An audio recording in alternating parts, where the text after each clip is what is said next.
দেখলে মনে হতেই পারে এটি কোনো ভাসমান রকমারি বাজার। কসমেটিক্স থেকে খাবার সামগ্রী কি নেই এই বাজারে। বাস্তবে এটি ওভারপাস হলেও এভাবেই চলছে বছরের পর বছর।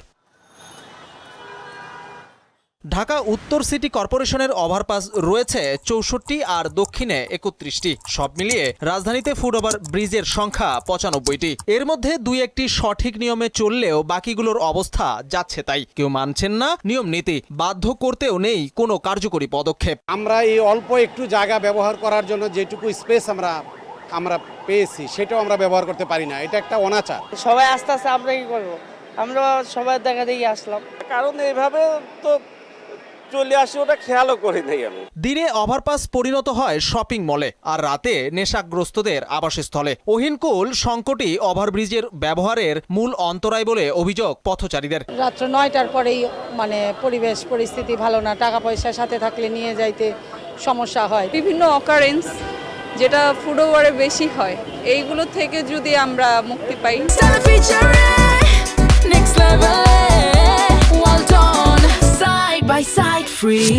বিশেষজ্ঞরা বলছেন প্রচলিত ওভারপাস বিজ্ঞানসম্মত উপায়ে তৈরি নয় বলেই কাঙ্ক্ষিত সুফল মিলছে না।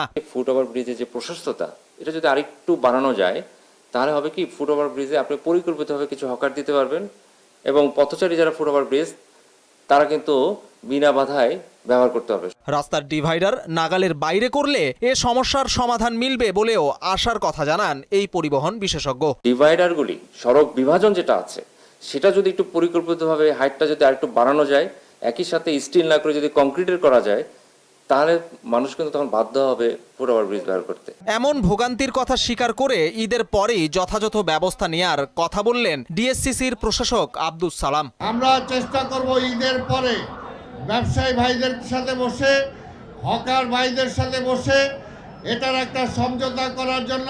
ঢাকা শহরকে বাসযোগ্য করে তুলতে এরই মধ্যে সরকার কাজ করছে বলেও জানান আব্দুস সালাম। বিজন কুমার, মোহনা সংবাদ, ঢাকা।